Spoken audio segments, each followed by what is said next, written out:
Hello guys, this is How to Kerbal and I'm your host, Nuclear Mosquito.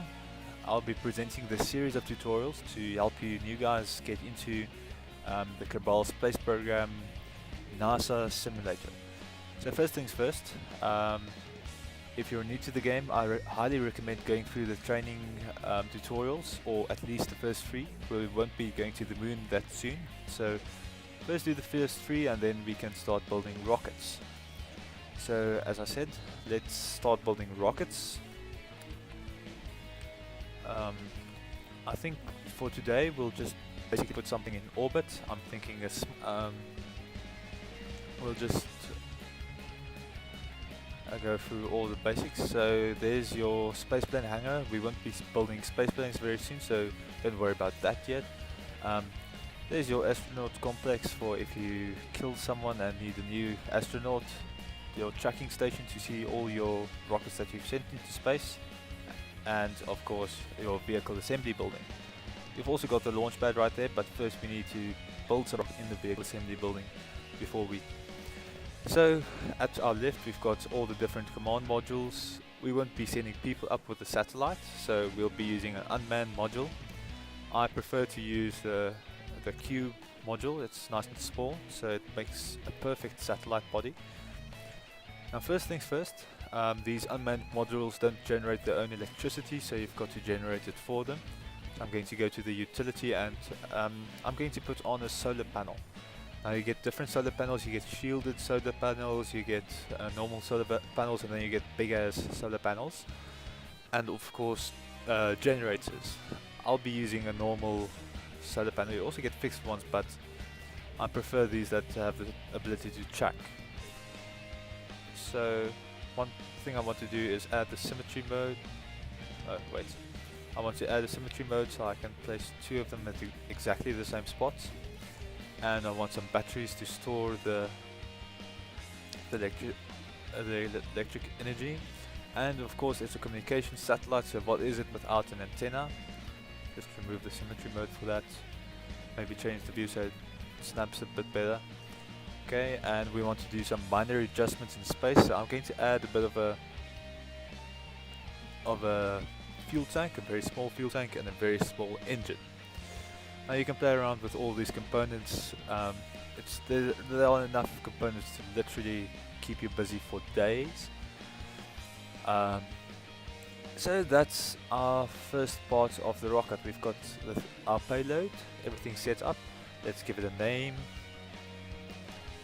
Set 001 Alpha.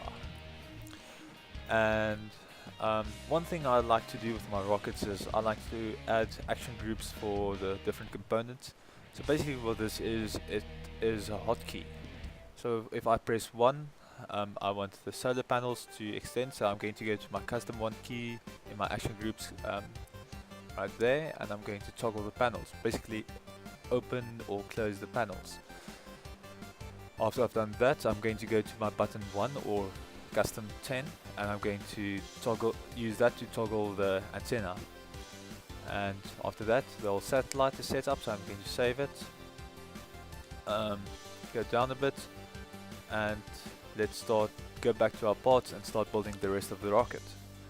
So of course we want to separate this satellite from the rest of the rocket, so maybe add a decoupler. I like to use this particular kind of decoupler. You can use any one you like, and I'm just going to widen the rocket a bit because that's really too thin for any useful components. Okay, first things, I want to add something to stabilize the whole rocket, so I'm going to add a normal inline reaction wheel. Basically what this is, it's a set of wheels that help you control the rotational acceleration of your vehicle. You can go read up on that in Wikipedia or something. Really interesting stuff, but let's get back to building our rocket. So let's add some fuel tanks. I'm going to add 2 of these. You can choose any you like. I'd like the LVT30 jet, what's that? A liquid fuel engine. Liquid fuel engines are basically general purpose engines in this game. So we've got a nice stage for our rocket here, and I'm going to go ahead and build the stage that's going to put this thing into space. We're finally going to use this part of the rocket to basically get it into an orbit.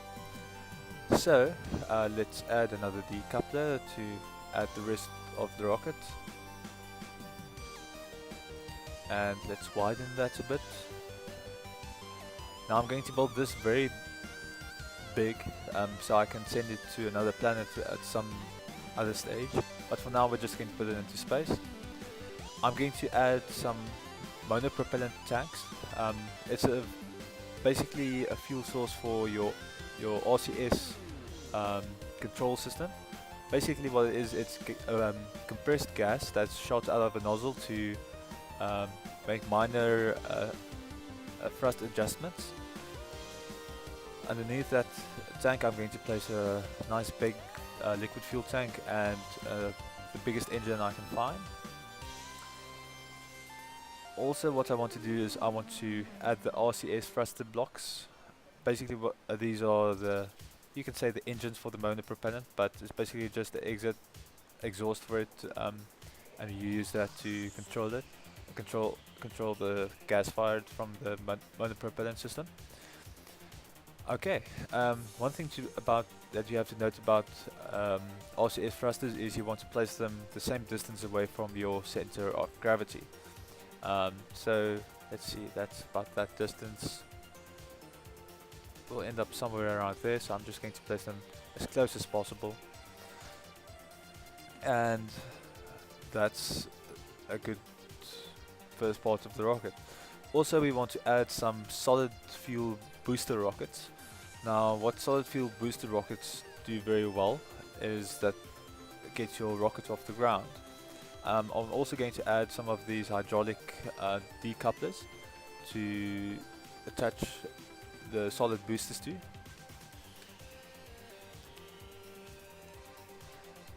One thing to note about these solid boosters is that they're very difficult to control. So what I like to do is add wings to the part of the rocket that's got the solid boosters on them.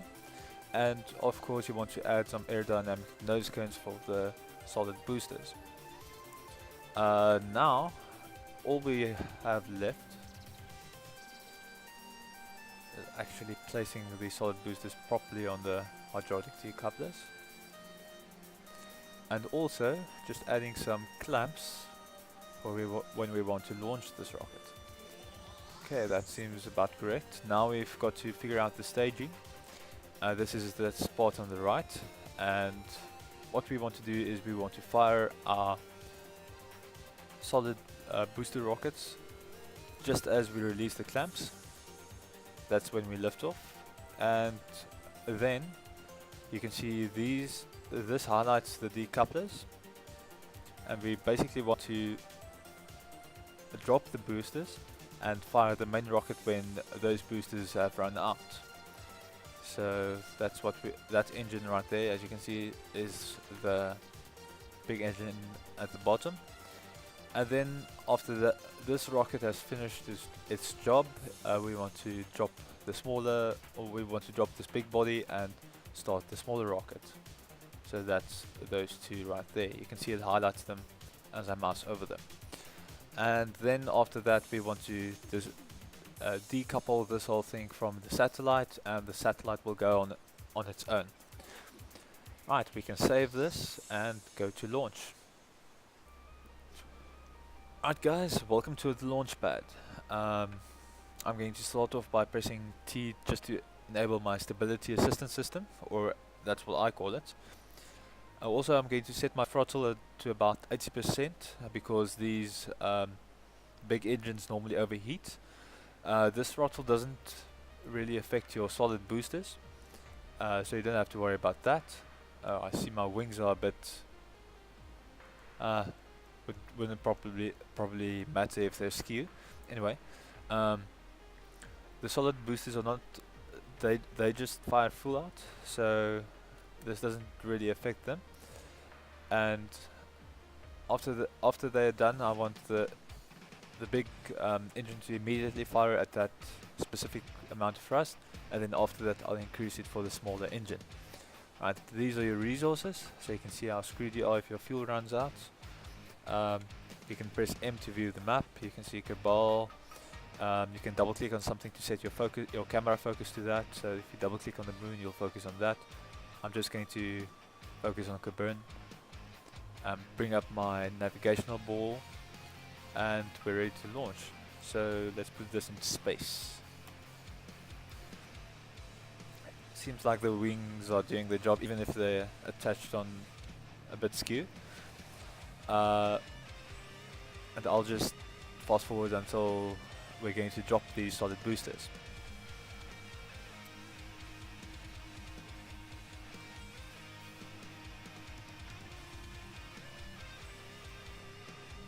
Right, and as we're approaching the point, we have to drop our boosters. Going to drop the boosters. As you can see, the rocket is still flying straight. It's got a bit of a stability problem. It's a bit wobbly if you look down at the navigational ball. So I'm just going to add my RCS thrusters to the mix by pressing R. As you can see in the resources, it's using very little of it, but it is using it to keep it straight. Also, you can see how we're flying through the atmosphere. When we're through the thickest part of the atmosphere, I'd like to do something you call a gravitational turn, which is basically turn in the direction you want to orbit. So as we're exiting the thick part of the atmosphere, we're going to turn east to about 90 degree mark right there on the nav ball, and then enable our stability control again. I didn't mention it, but I removed the stability control before I did the turn. I'm going to go into my map, and as you can see, we're starting to go in a direction with our orbit. Otherwise we'd just be flying straight up if we didn't do that gravitational turn, and that's not always very efficient. So we want to orbit at around 100 k's. I'm going to press X to cut my engines at the 100k mark. And there we go. So the highest point in our orbit at the moment is 100 k's, and we're already moving in a horizontal direction, which is good. Next thing, I want to add a maneuver to actually burn tangent to my orbit and extend my orbit so that I'm actually orbiting the planet. I also wanted it at about 100 k's high. If you're under 64 k's, you tend to go into decaying orbit where the Earth's atmosphere is actually working against you with some drag forces. So I've got about 1 minute and 40 seconds, you can see down there, until the node. I'm going to aim myself at the waypoint.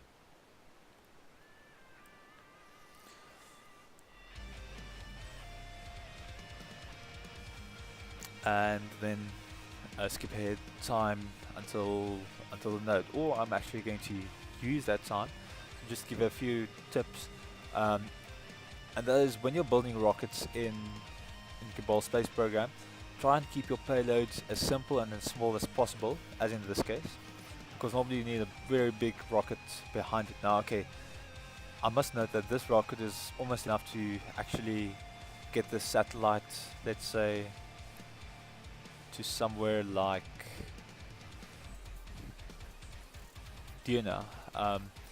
So my rocket was a bit overkill, but it's always nice to fly with the big rockets. So try and keep your payload as small as possible, and more rockets is not always better. And always try to start off with solid boosters, as the liquid engines are only really good for space and your middle stages. So now, as I'm approaching the burn point, I'm going to start burning my engines ahead of time. Let's say about 20 seconds ahead of time, just so I can actually burn past the point itself. And I don't have any RCS anymore, so I can just switch that off. It's not necessary. I'm also going to extend my solar panels, as there is no atmosphere in space, so they can't really burn off, fall off from drag. So I do that by pressing 1, and I'm going to extend my antenna by pressing 0.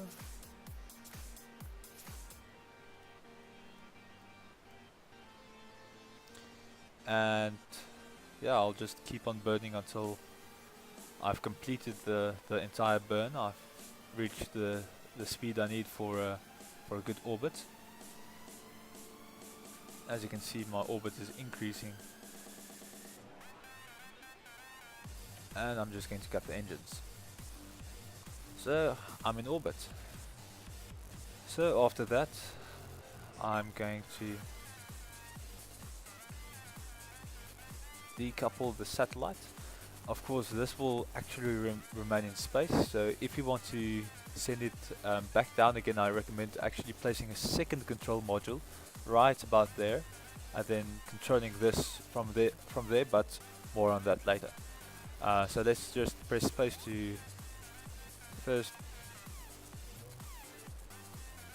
I'm just going to kill the engine, right click, shut down engine, and then I'm just going to press space to decouple the satellite.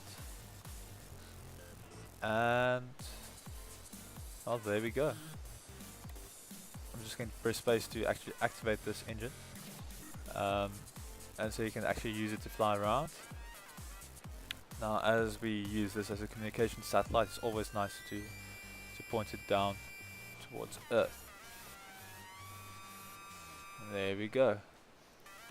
Now, if you want to place this in something like a geostationary orbit, you need to go a lot further out. I think the distances are on the wiki page. If you want me to add it in the description later or do a video about geostationary orbits, please mention it in the comments. If you enjoyed this video or if it helped you a lot, I definitely do some of these videos again, so you can make any request you want. Maybe you want to send a person to the moon,